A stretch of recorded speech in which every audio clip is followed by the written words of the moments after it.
All right. Wait. Okay, then. So, hey, welcome, guys. I know it's a very strange thing. But there was we're here live at we're doing the live thing at Ceiling Fan Man's house, and so he unfortunately apparently lost all of. My mic has gone crazy here. What? There we go. This is going to be a rough time if that doesn't get corrected at some point. Oh dear. So yeah, he lost all of his videos. Oh dear, this is going to be bad. I can tell it already. This is going to be unfortunate. He lost all of his stuff, and so I was hoping to give him this new. Well, we had something for him here.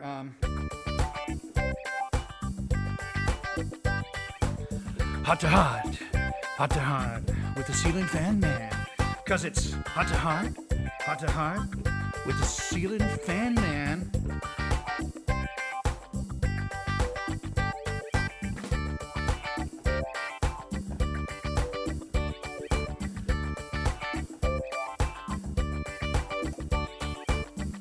Hot to hot with the Ceiling Fan Man. Cause it's hot to hot with the Ceiling Fan Man.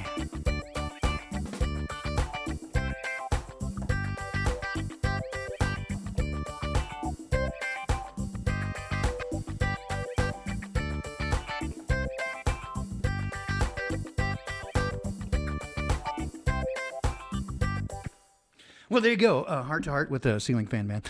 So there, there you go, my friend. Welcome. We are live on location in well, it's an undisclosed location here in the Pacific Northwest with our friend Ceiling Fan Man. And are you here? Can wait. Let's. Oh, I gotta get you. Let's see here. I've got that huge buzz. Hang on. You got that big buzz. Hang on a second. So I need to make sure that people can hear me now. So talk. Hello. Oh, I can hear you. You sound way better than me. Awesome. So we're here. We've got wives and dogs in the background, and not in that exact order. Let's see here. Switch over there. Hey, there. Sort of dance party. Exactly.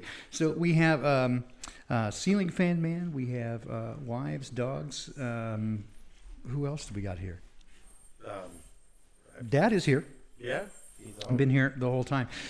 So, hey, welcome, guys. So glad that you're here, and let's see if I can come over here and take a look at the chat.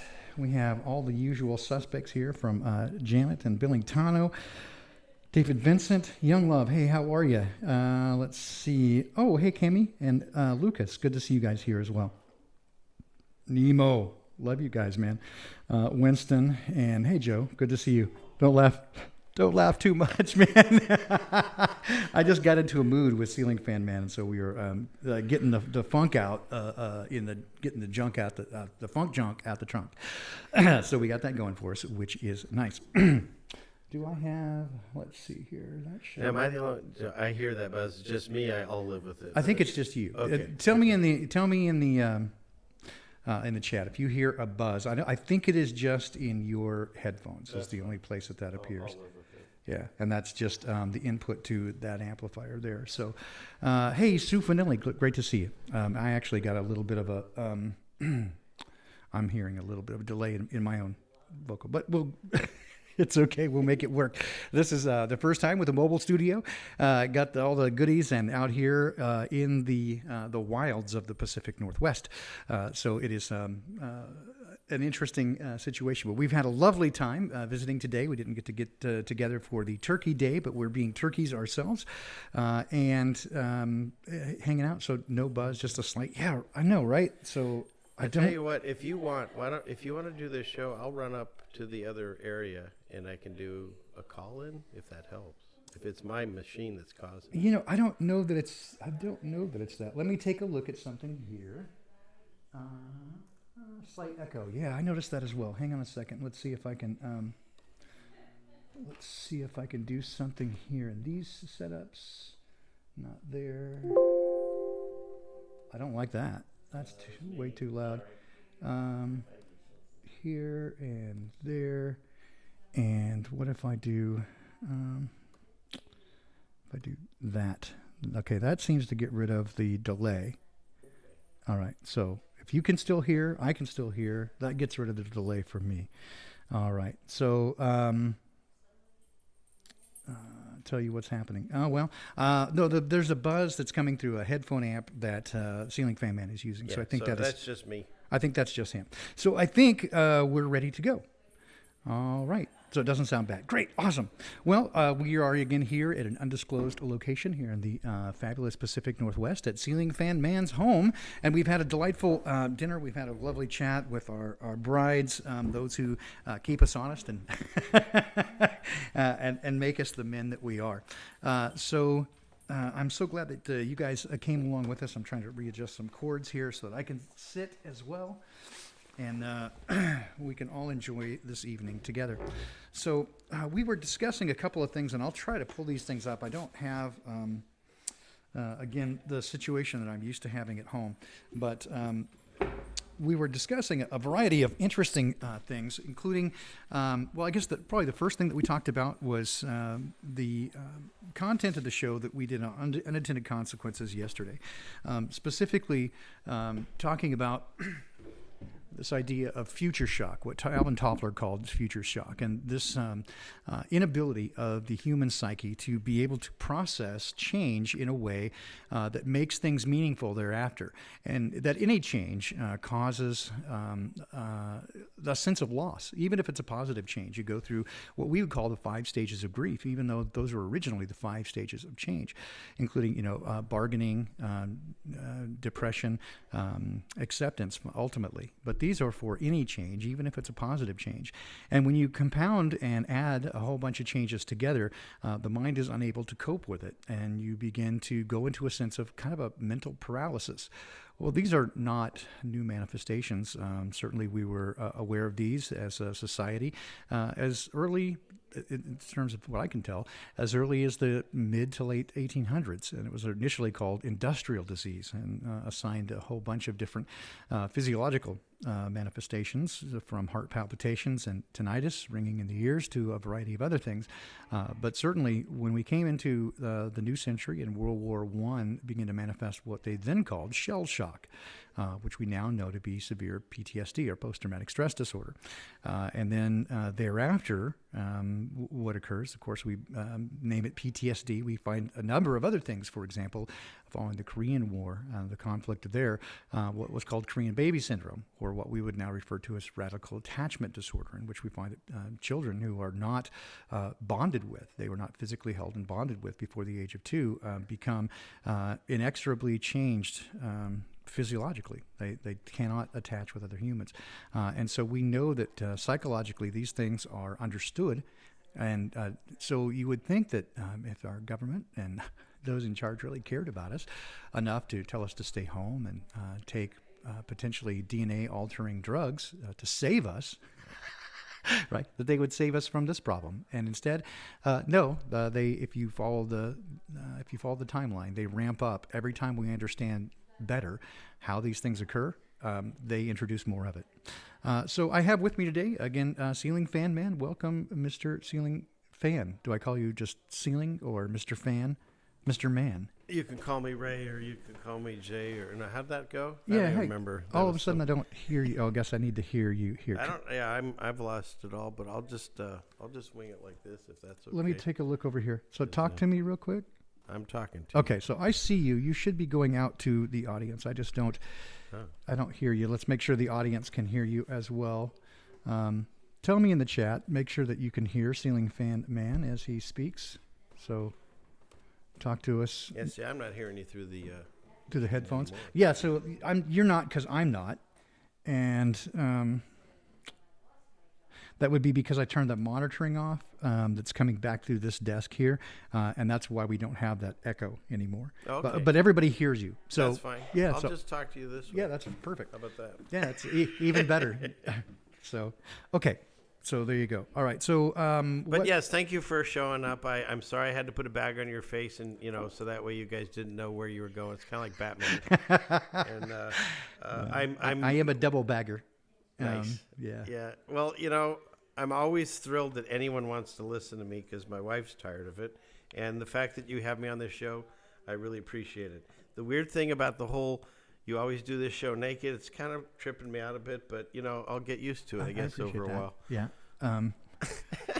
It is. I know it's a big thing to get over, but Nice. I see what you did there. I didn't want to stick it to you all at All once. right, But all right. now that we know each other in a more prison sort of way, No, no. All right, I got you off track, and it's easy to do. Keep going on, Dr. no, Baldini. it's good. It's good stuff. All right. So interestingly, so you told me earlier, we're just kind of going off some random stuff here, but I want to, some of this is synchronicity, and hopefully it'll all tie back together as we get to the end. So you showed me a book that was given to you, and probably most of the people in the audience are familiar with the book. I have heard of it before. I hadn't actually read it all the way through, but it's in perfect, pristine condition, given to you by your grandfather, if I'm not mistaken. It is in first edition quality. And so tell us about not only the book, but what you found inside and the comments that came with it. This is fascinating. Oh well, it's called Chariots of the Gods, and I remember when I was a kid, I saw the movie in the theater and didn't quite understand everything I was seeing. But this book, when I was cleaning out this room at my parents' house, it had fallen behind a shelf, and I found it, and it was actually written and presented to me and my brother, and I was 3 years old, so I didn't even know it existed. But he dedicated the front cover or inside to us, and then there was this was long after he's passed. I mean, he died when I think I was 10 or so.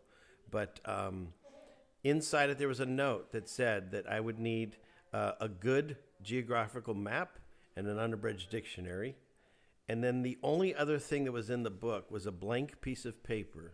And when I looked at it, there's nothing on it. So I looked at the page, and the page that it's marked talks the entire page about flat Earth. And all this came to me just, a few months back when I found this book. So the fact that it's been waiting to be presented to me, it's just pretty wild, the synchronicities. It is. It's pretty remarkable. And there's a variety of other synchronicities as well.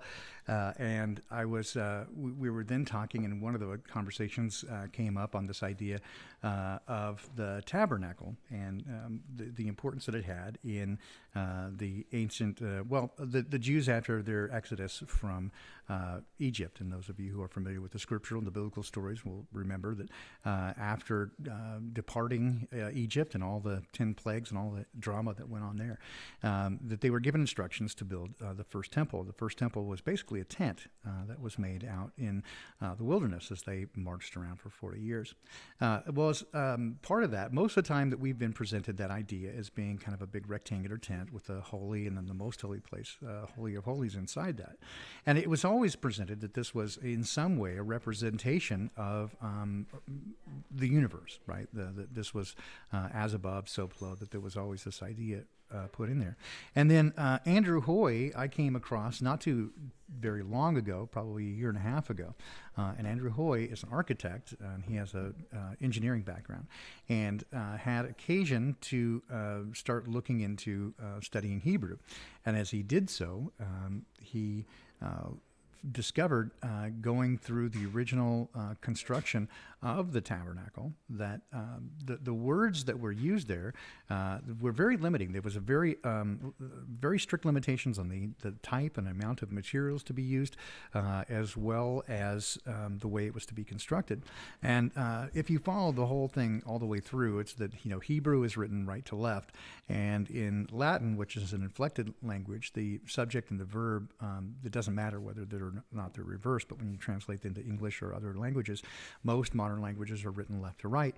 And so there was a very easy sort of substitution there, and one thing that would have probably been easily understood in Hebrew, less so in modern languages. And even if you're thinking in a left to right paradigm, as most modern cultures do, you might miss the idea of what's going on there and the way that these 30 different sections were to be put together. Ultimately, what he came up with, and you could just do a quick Google search for Andrew Hoy is his name, and he put together, based on what the original description of the tabernacle was, a big tent that turned out to be basically a 6-story tall yurt. And if you know what a yurt looks like, that would be a dome. with a hole in the middle, right there, as a representation of the universe. Fascinating stuff. All again, kind of coming out at the same time. So if you, I'll see if I can find, let me see if I can just find Andrew Hoy's website here, because he goes through the whole process of how he kind of came to these. Came to these things, and it's being. Let's see if that's the one. Maybe not. This is. I want to make sure I get the right one. Project 314. There we go. And I'll drop this. Oh boy. While you're doing that, there's this on this page I told you that he marked with his paper.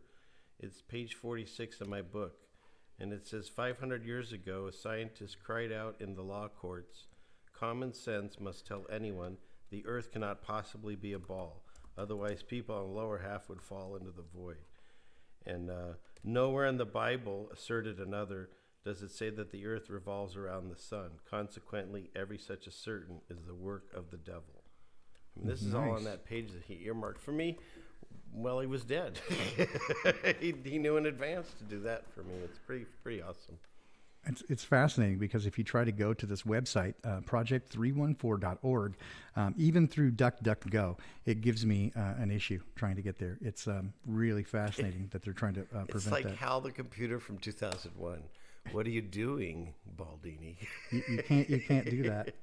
Exactly. What are you doing, Baldini? So, all right. Let's see here. Let's see. It should just be project314.org.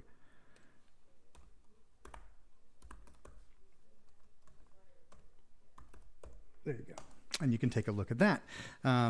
So Project 314 is demonstrating his redesign of the temple. I think you will find it fascinating if you have any background in both alternative cosmology and biblical research. You will find that a fascinating subject there, project314.org. So that then kind of coincident to this idea, again, that if you are taking a look at, as I have been for some time now, the nature of what has happened to people and why they are unable to awaken, as some of us have. Again, it seems very clear at this point to me that what you've walked into is hypnosis. It is literally, they are under a spell. I don't know any other way to put it. From the research that I've done to thus far, both in the Awakening Project and externally, looking at the understanding and the research that was done probably from the mid-1700s, certainly up until the late 1800s and early 1900s, it seems that they were developing a very clear and unmistakable path toward fracturing the collective consciousness of mankind. Of introducing technologies that would cause a sense of hypnotism and a break from reality, what we would call in psychology, really a break from reality, that you would have a psychotic break. And this seems to be the nature of what's going on around us. Mr. CFM, how would you describe this as being manifest? I mean, for me, when I go out and see it, what I see is like a vacancy in their eyes, right? Like they're the lights are on, but nobody's home. That's sort of how I would best describe it. Like they are empty inside. I don't know how best to describe it. How would you describe the nature of what you see in people who are not awake, and we know the difference, right? You can see them at a distance. Yeah, it has to be some type of spell or something like that. I mean, to me, when the Grenani came out and the entire world economy shut down overnight, I mean, with my thinking always about the Bible, to me that was the great deception. To me, it still is. I know there's plenty, the earth and all this. There's lots of them. But the fact that the entire world even the countries that hate each other, just like the Antarctica Treaty, they all said, okay, let's all do this. And when I try to explain it to some people and they think it's all about politics, and for some reason they think it's going to get better after the election's finally solidified, I try to explain to them, well, it's beyond the United States because we have a lot of tribal land out here, and they chose to go with it too, and they don't have to. They don't have to listen to any of the laws of the U.S., and the fact that they went along with it too. There's a puppet master above all of it. And I try to explain that to people, and it's really difficult. And when you see the people, for a while I was like, it was funny. People were talking about NPCs and all that. But now I've actually experienced it, and so has my wife. Like, you can walk by someone and they don't care, but if you look at them funny or you say anything that triggers them, then they get all in your face, just like in those video games. And it has to be some kind of supernatural thing, because they won't even listen to logic. Really smart people I know in my life don't even listen to the logic. I mean, we all know the numbers don't add up, the deaths don't add up. There's so many things wrong with it. It's right there in your face. Yeah. Yeah. So it has to be some type of veil over their eyes. I mean, when they talk about Saul and he had the scales over his eyes, I feel it's something like that, because he couldn't actually see until he went to this town and someone else saw him, and then he was able to see again. And I feel it's something like that. They just don't listen to the new information, and a lot of it true comes out of that idiot box, for sure. Yeah, it does, again, appear to be, as you say, some sort of spell. In fact, people seem to be able to, in some ways, function, throughout the rest of their life until it comes to the important things that really matter. And suddenly they simply can't get there. But I have seen it in a way that is, I would say, truly disturbing, right? Where you see the lights sort of flicker for a moment. Like for a moment, there's somebody there. And then they flicker, and it's not them anymore.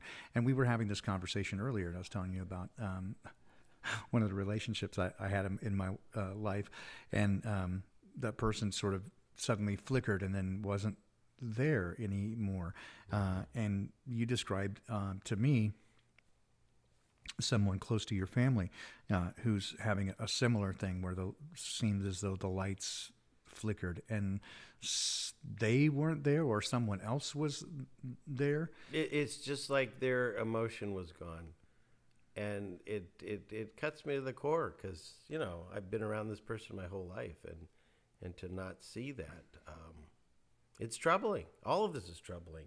And you know what I'm finding, and you are too, there's a lot of people that reach out to people on YouTube or wherever, and they're going through hardships, even worse hardships maybe than what I'm experiencing or you're experiencing. But we all have our own paths to go through. But at the same time, we're all in the same place. We're all going through this together. We're just going through it in our own specific way.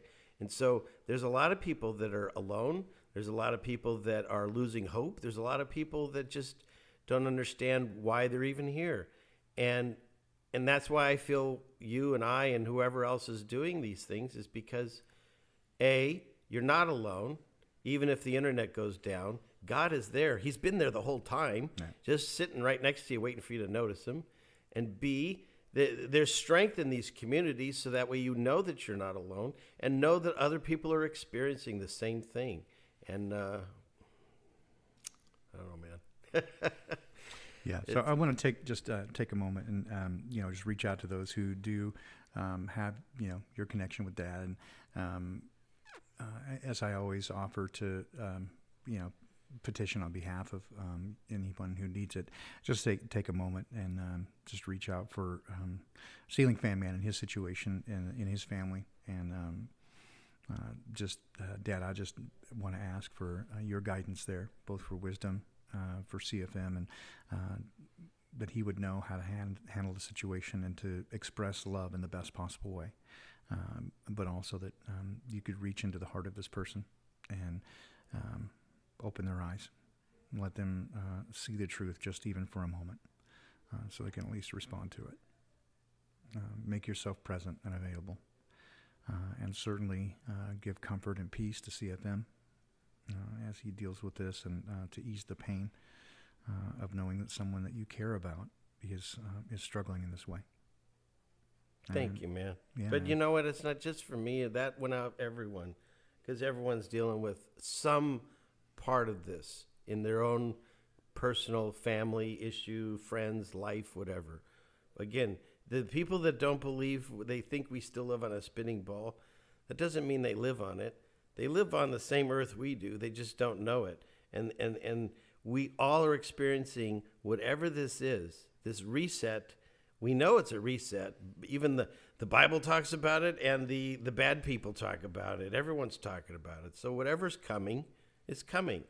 So how we're going to discern how we come out on the other side, well, that's on us. And that's on each one of us as individuals. But when we come together like this, we all get stronger. Yeah, I agree with that. And again, I would just agree with those in the chat. There's no intention here, of course, to be Debbie Downer, be sad about the situation. I think one of the things we could acknowledge, and that's one of the primary purposes of this channel, is to recognize that so many of us feel isolated and alone because we don't have those close to us or in our community or in our family who see things the way we do. And then we get pushed to the side, and it does sometimes feel like you're desperately alone. And I get that from so many people. But again, the point here is that you are not alone. And we're all going through the very similar circumstances, and we're here to support one another, both with, and I despise that the technocrats on the left have given mockery to thoughts and prayers.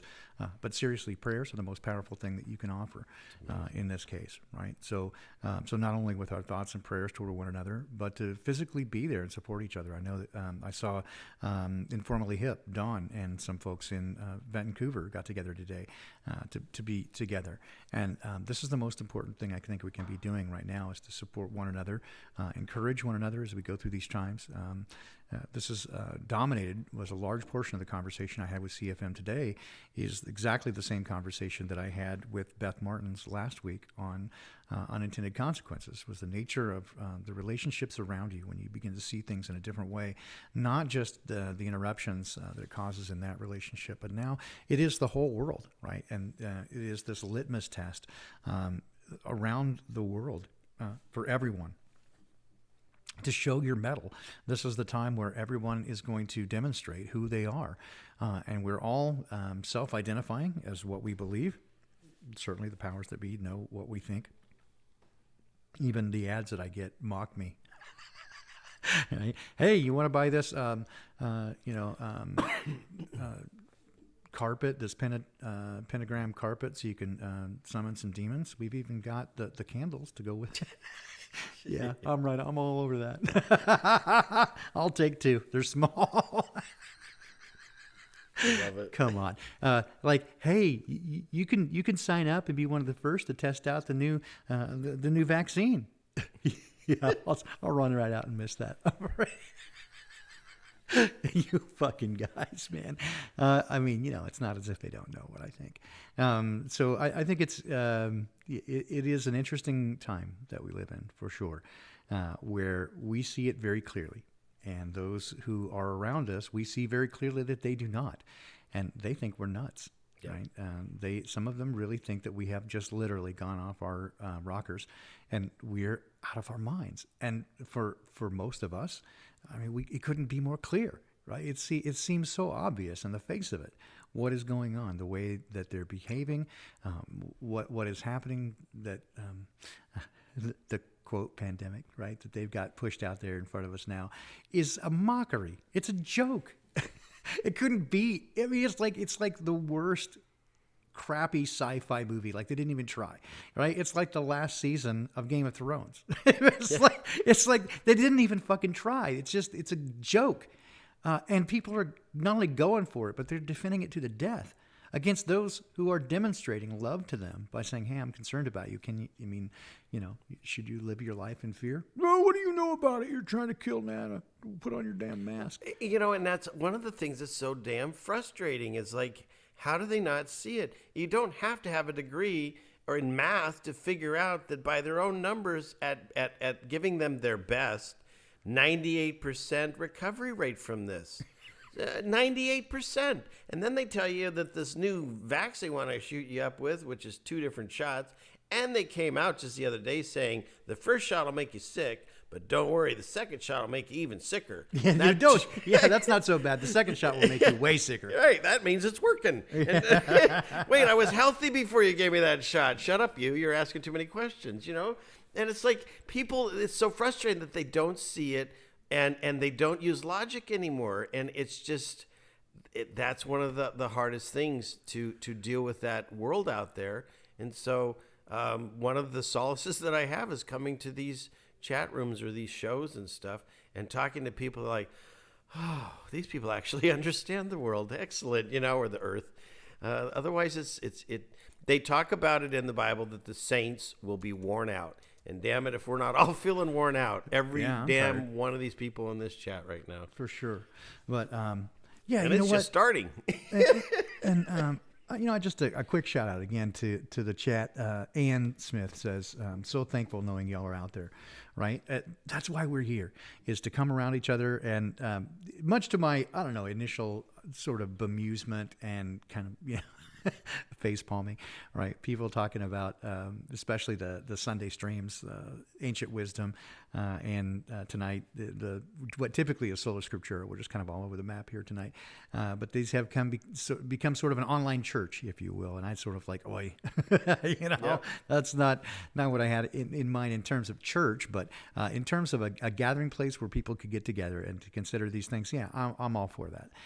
And so it has become a delight to me to get together with such just an outstanding group of people, and I'm so delighted to get to know each and every one of you. It has been just tickled. It's just I just glow when I think about each of you and the conversations that we've had and the emails passed back and forth and the times that we've spent together, and to see just the good vibes pass back and forth as I read through the chat log afterwards. You guys are the fucking best, man. And keep it up, right? Keep supporting one another. And this is exactly why I want to be here, is for you guys to find one another, for us to continue to support one another, and not only to try to figure these things out the best we can, but just in a very real and an emotional, visceral way, that we lift each other up and support one another. In every area, whether that's emotional, whether it's physical, whether it's even financial from time to time, like Mac, with Flat Earth Walker and what he's going through up there in Vancouver facing the government.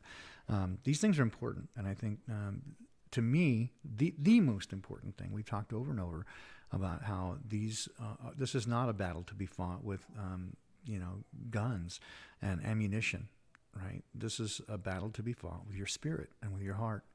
And the place that the spirit and the heart becomes most visible is in the nature of relationships, and how we deal not only with one another, but those around us who hate us, right, and who want nothing to do with us, and how we respond to them. So this is where, again, my encouragement comes in, and I just adjure you, the best place to get grounded in that is to get in touch with your Creator and absorb as much as you can of that relationship. That is ultimately where all wisdom starts and ends. That's where you're going to find it. So I would just strongly encourage everybody to develop. If you have not already, just ask. And if you have begun, keep going, right? Mm-hmm. As Janet said earlier, she asked for the negative self-taught and the negative self-dialogue to discontinue. And she feels reborn. Awesome. You guys are fucking awesome. You guys are awesome. Yes. All of this. All of this. And as it says, when Jesus comes back, he comes back with a sword, comes out of his mouth, and you take the word sword, which has the W, and you take the S off, you got word. Words. In the word, first there was the word, and the word was God.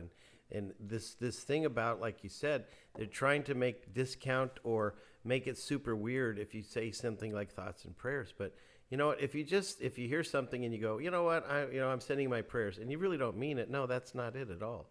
Is if you really do pray on something, it's amazing. I'm finding the power of prayer. And as much as I've seen it in action, I still falter on it. It's still, there's something that's inherent in us that it's like almost embarrassing to pray out loud. And it's something I struggle with. But when like Baldini's saying, if you make that connection with God, and you know you've made it. You just know. I can't explain that. You'll find it. And if you've made it and you keep doing what he wants, what does he want? Love thy neighbor as thyself and know he's there and love him. Okay, I can deal with those laws. And if you do that, then it says scripturally, if you come and you ask him anything, if it's with his will and law, it's not as if he's going to do it. He'll do it. Now, sometimes he doesn't do it in your time frame, and it gets frustrating. But no, he'll do it. And he'll do it, why? Because he's your dad, as you say, and he loves you. And that's what you do when you love someone. You want to nurture them and take care of them. Does that mean we're all going to have just perfect lives? No, that means that we're going to have some struggles. Why are we having struggles? God's allowing it. Why? Because if you were to go and get a gym membership and then just sit on the couch, you wouldn't get any stronger. You actually have to go into the gym. You have to work out those muscles until they're sore, and then you get stronger. And if our life was just complete gravy, I don't want that, man. I know, I don't either. Happen. I like this. Hang on, I'm drinking some coffee. I just want it to be easy. Oh, that's so good. I always wanted to do that. It's freaking delicious. It is. But you know what? That's what it's about. It's like, I know there's going to be struggles. Am I thrilled about it? Absolutely not. But I really believe whatever tests come our way, it's a measurement and saying, okay, how are you going to deal with this? And by your free will, you make your choices. Then you go one path or the other. And eventually, hopefully, you'll figure out, well, these things keep acting up. Let me go this way and see what happens. And it's going to get smoother and easier. Again, I'm dealing with some real personal things that really trouble me. We all are. So my channel, I try to be all positive and happy because I am. I feel the love of God in me all the time, and it freaks me out how amazing it is. Does that mean I don't get sad or depressed or exhausted from walking around barefaced in a store of a bunch of people staring at me? Absolutely, I get exhausted and depressed and all those things. But am I going to go on and put it on a channel? Well, what's the point of that? Everyone's sitting at home going, yeah, well, I feel that way too. How's that helping? So instead, I look at it and say, okay, let me look at the blessings in my life. Let me look at all the wonderful things God's done for me and talk about it. Because in the end days, which I think we are, there's people that have to stand up for the word of God. It's written. That's who we are. And if we don't stand up and we don't do this, well, as they say, if you know something's happening, you don't tell your brother and he dies, that blood's on your hands. If you tell him and he doesn't listen, well, you're resolved of that, but you did what you were supposed to. And I feel no other way than to do these things, to try to help. I don't know if I'll help 20, 30, 100. I might help one. That's all I'm doing it for, because I don't know what else to do, you know? It's just in me. Got some more coffee. Coffee's really good, huh? Oh, yes. Hey, Fox Bear, I see you in chat. Just so send me an email if you still want to send me your resume and where part of the country you're in. We'll see what we can do about finding you some work. Because, yeah, more than just words is some active stuff. And so if we can find you some suitable work, that would be awesome. Fox Bear is looking for a gig. So we'll see if we can hook up Fox Bear with some work. I think, and that's the other beautiful thing we were talking about, this community. They're some of the most loving, giving people I've known in my entire life, and most of them I've never even actually laid eyes on other than in a computer screen.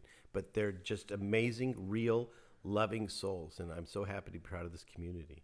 Me too. In fact, when I went to Flytoberfest, I still haven't quite processed that. Intellectually I knew, because I'd heard from other people that you just don't know until you do it. But just not only the quality of people, but everybody is so genuine, right? They're exactly what you'd expect from what you see online. There's nobody's putting on any airs.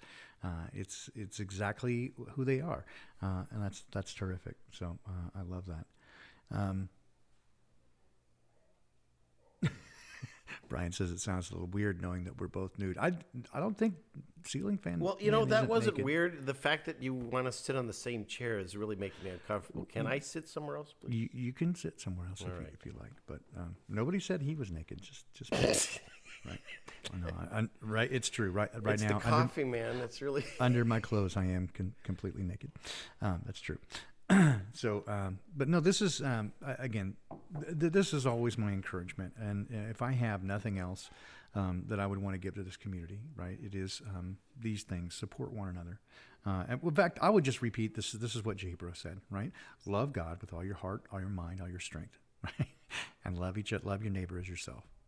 I can't do any more than say what Jabro said.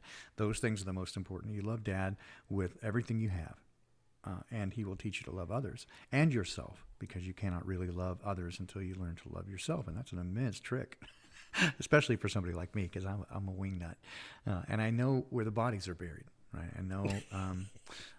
I know where my failures are. I have no compunction about that. And I'm, honest about it. I can accept where I make mistakes, and there are lots of them. And I've made some pretty dumb choices for somebody that usually is pretty bright.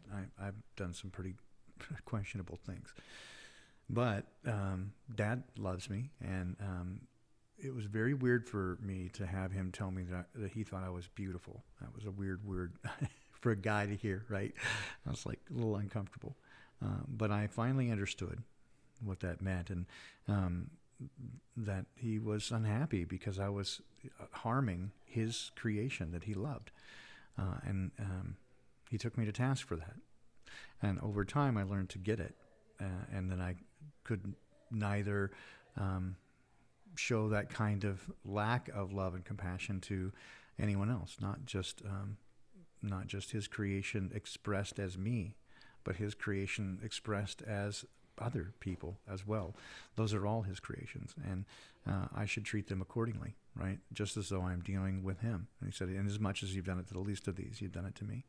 And I'm able to take comfort in that. Again, another conversation that we were having earlier about how when people abuse you, it is your natural instinct, I think, to want to get back at them, right? To see some comeuppance, some justice done.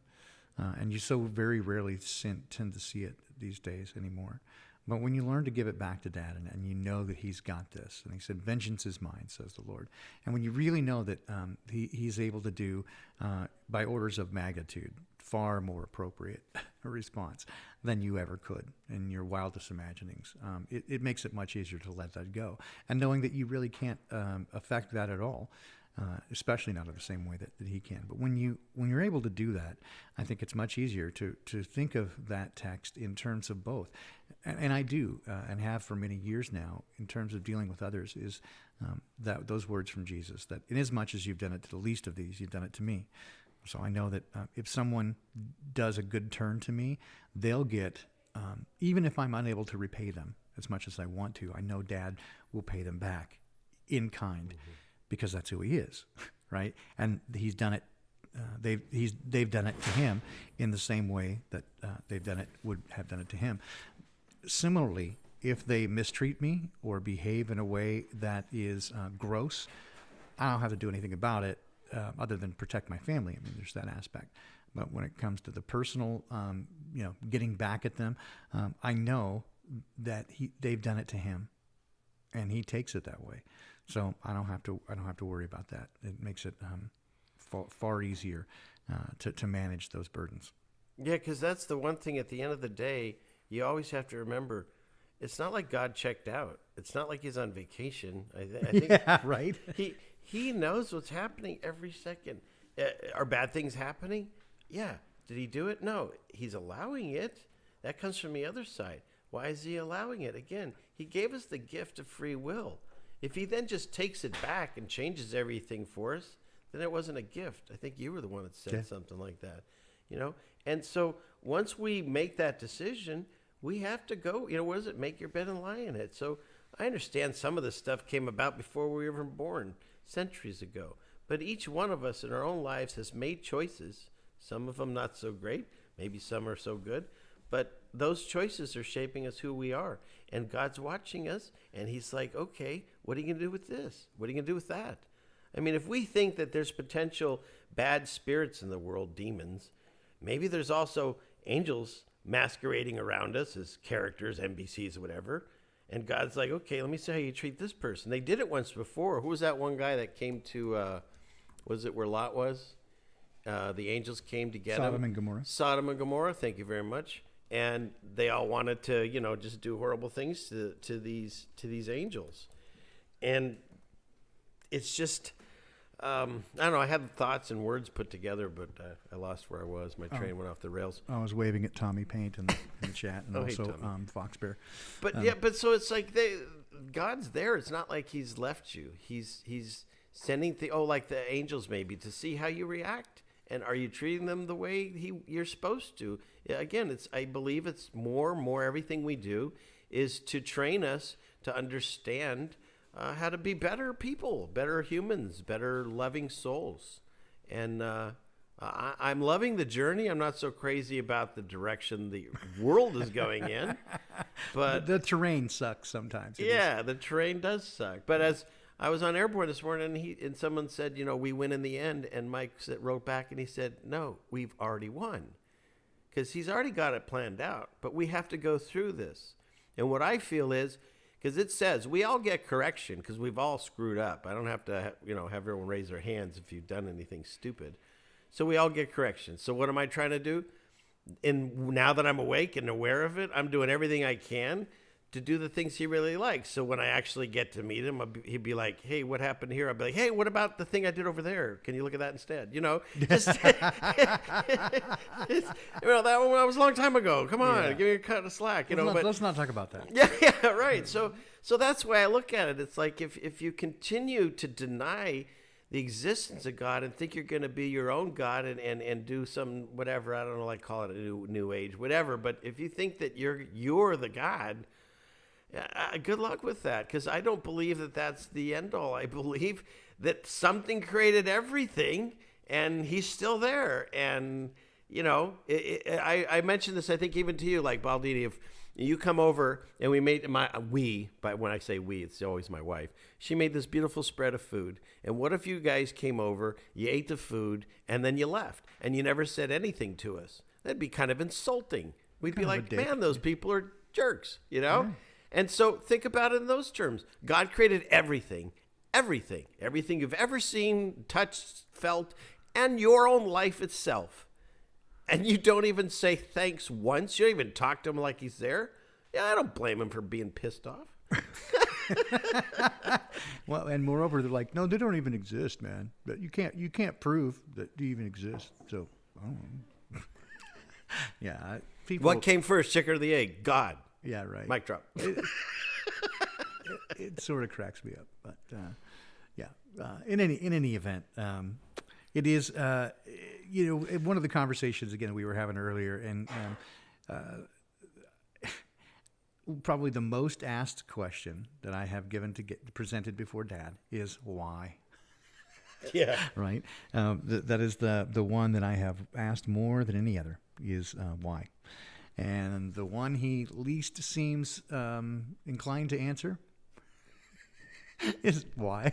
Yeah. And like none of your business, Sparky. It's not your story. And I feel like you ask him sometimes, like, "Hey, could you tell me this?" And he just goes, "Okay, what else do you want to know? Because you're not knowing that one next." Yeah. And sometimes he's even said, "How is that helpful? Why do you want to know? Like, why is that important to you? Right? What you need to know is." He keeps coming back to this. What you need to know is that you are deeply wounded, and those wounds cause you to behave in a way that I didn't intend you to be. And if you will let me, I will turn you into the person that I intended you to be.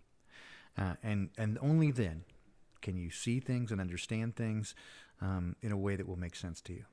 So right now, you couldn't even understand it. Right?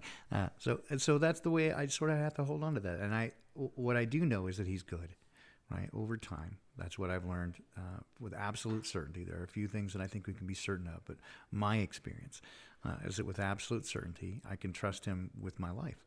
And so, as it says in Job, though he slay me, yet I will trust in him. Without question, without hesitation, gladly offer my life and more, all that I have. Because it's the most beautiful, amazing being, I was going to say imaginable, but far more than I could have ever imagined. I'm in awe, and the more I get to know the Creator, the more I am deeply, deeply and furiously in love. It is pretty remarkable, not only that they exist, but that we can know them and that they're interested in that, and that they are as in love with us as we are with them, which is mind-blowing to me. But yeah, so I highly encourage it to anyone. Is again not on my word, but if it's worth anything, I do encourage, go find out for yourself. Go ask Dad to show you who he and they are. Ask him what's real. Ask him for wisdom. Ask him for truth, and to help you discern what is truth and what is not. And again, maybe you'll have better luck than me on that why question. I don't get very far, honestly. One of the things that does bring me some peace since I found this connection, once you know that he's there and he loves you, like you said, it's an amazing feeling. So then, and not that I want to die, but the fear of death is gone. Because now that I know, because the other side can't create or destroy, basically. God's the only one that'll check you in and check you out. So if my end date he's got written down, then I don't fear anymore. I don't even fear the death that man can bring upon me. Oh, yeah. Because at the end of the day, it means whatever it is I was supposed to do here means I'm done. And so I'll look forward to, like, thank you. I mean, I hopefully it comes at a time that's perfect, but for me, I don't know if it will. But at that point, it's like, okay, I must have accomplished whatever it is I was supposed to do. And now I get to go home. Like you said, don't threaten me with a good time. Yeah, don't ever threaten me with a good time. Yeah. So no, I'm not in a rush to get out of here. I feel as long as I'm here, I'm going to be saying everything I can to make everyone else aware of what's going on. And that day that it comes that I've said everything I needed to say, well, then that's the day that I'll go home. So. Yeah, I have long ago lost, and I would say that was broken because I seem to have lost that self-preservation gene. But no, really, it's like, again, I'm not going to go punch that time card, but yeah, don't ever threaten me with a good time because, go home? Oh, yeah. Oh, yes. Yeah, I'm fully down with that. So anyway, guys, I don't want to belabor the point. It's been a lovely time spending time with you this evening, and I truly wish that you guys could be here. There's only 75, 78 of you. We could all fit in this room, I think. Yeah. Better get more coffee. Yeah, exactly. Ceiling fan man, he looked up at me in his eyes. He was all teeth and eyeballs. He's like, "What? You said what?" Remember, it's an undisclosed location here. I don't have that many bags. Yeah, deep in the forest of the Pacific Northwest. We are very close to a couple of secure military bases. We can actually hear them as they do their announcements, telling us all the stuff that they're going to do to us, which is a little unnerving when you stand out back and you go, "Oh, really? So you're going to do that, huh?" Oh, and they always put the guy on the microphone that you can't understand a word he says, so right. You just hear a loud noise. Wait, is that what's happening when I'm praying? Dad just put somebody on the horn that I can't understand him. It's like, wah, wah, wah.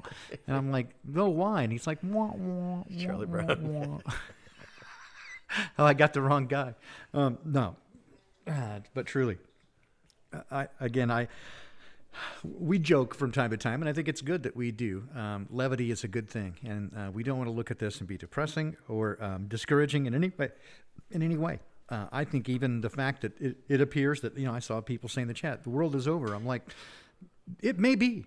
At least they're telling us that the world as we know it is over. They keep telling us it's the new normal, that the Great Reset. They couldn't be more obvious that the world that we know has gone away. They're telling you very clearly. So you can accept that, or you can fight over it, or you can go through the stages of grief.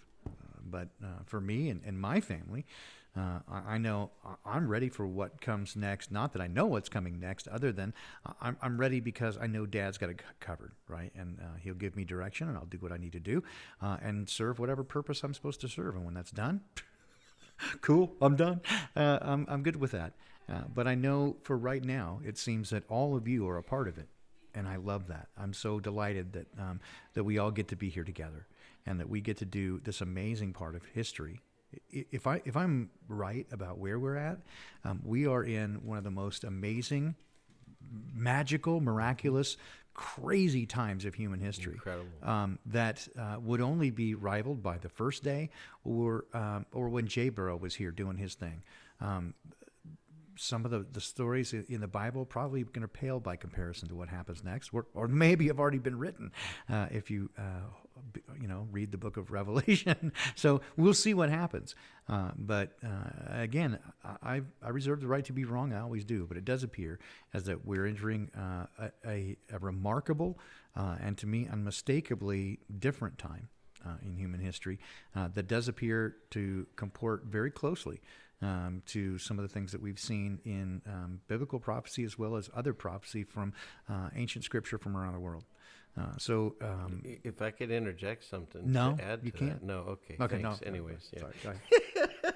No, but the thing about it, you're right. It is like an amazing, incredible time we're witnessing. So then you say to yourself, "Oh, I don't want to be here. This sucks." Okay.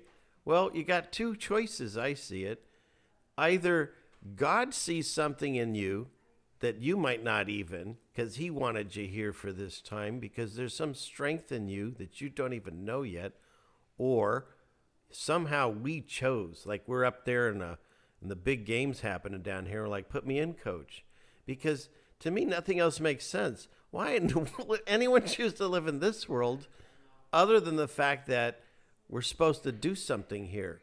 We're supposed to stand up for the Word of God.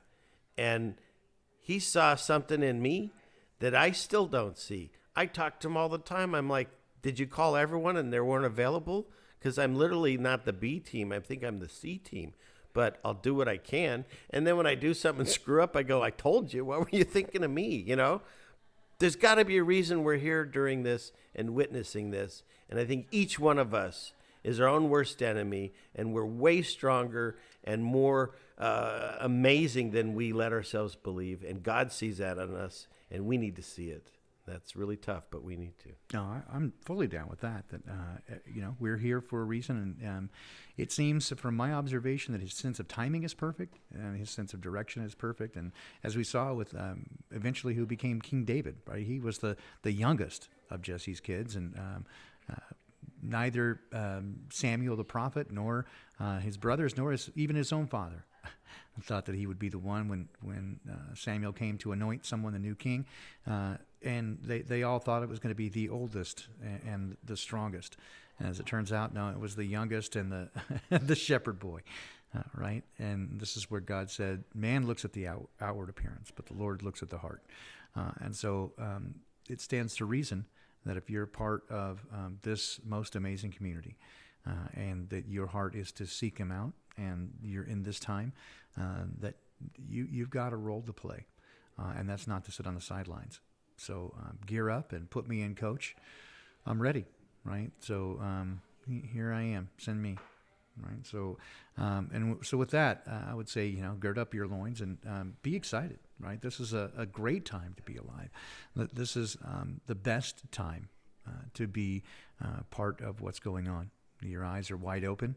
They're not going to like us very much. Certainly they don't. But who wants to be liked by freaks? I mean, you want the zombies to like you? Come on, man. And not like you. Yeah, no way. I don't want to be. I don't want to be popular amongst the zombies. That just that doesn't thrill me very much. So again, for everyone who came here tonight, bless you. Thank you so much for coming. It's always a delight to spend the time with you. I am just thoroughly enjoy it, and I'm so thankful that you are part of my walk and my journey. And where we're going, well, we'll find out. But Ceiling Fan Man, it's great to have you here as well. Thank you so much for hosting my wife and I to come out today, and for our little mobile chat session that we've had here.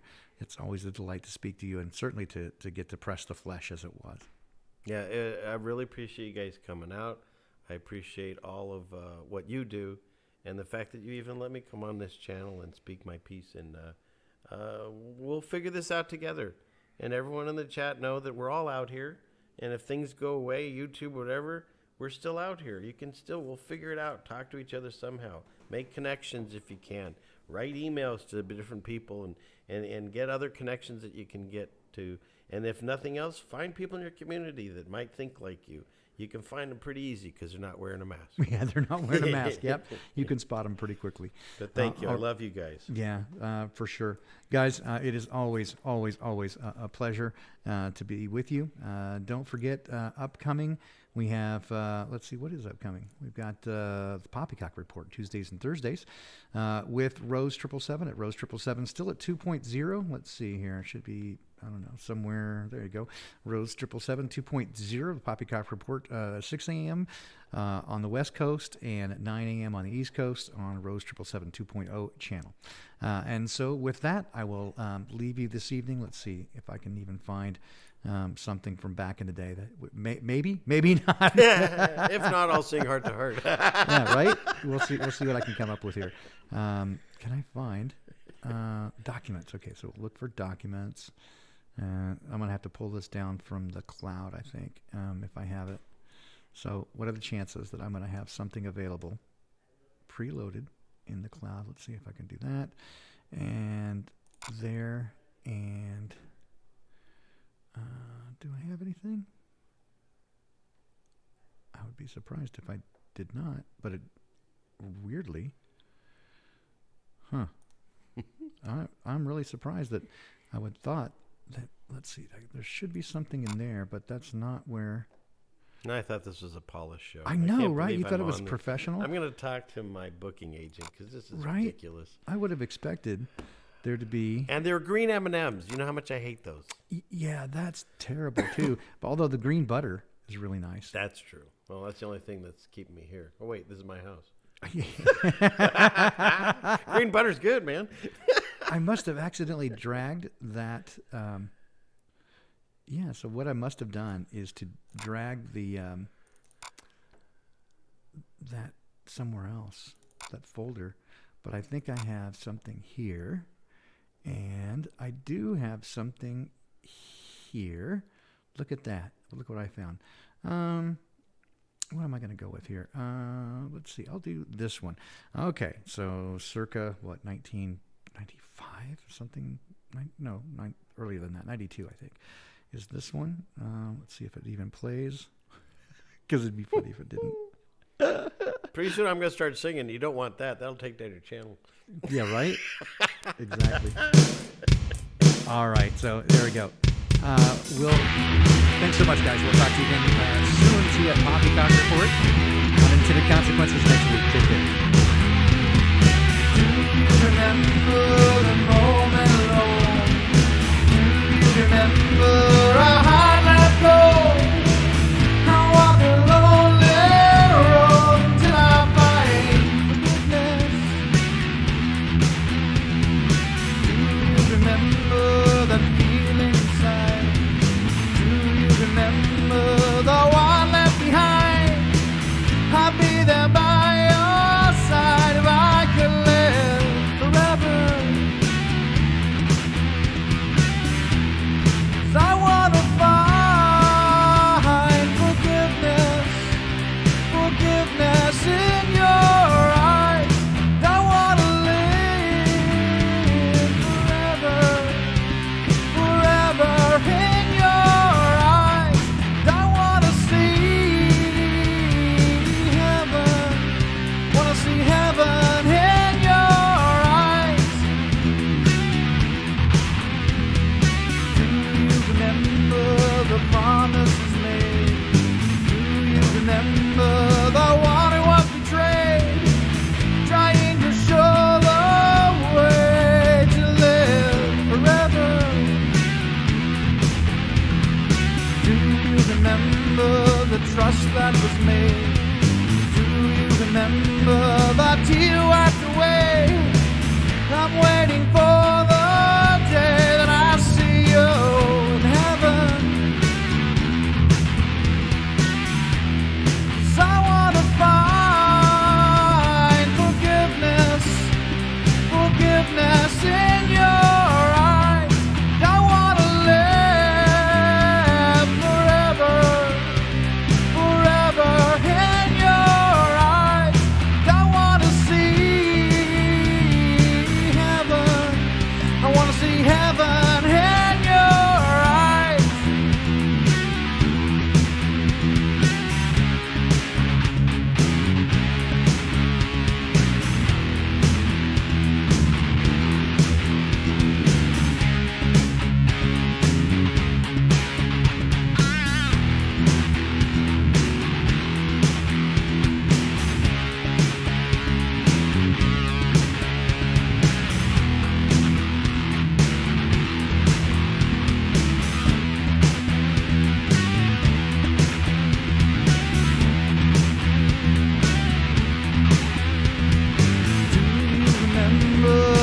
day it began.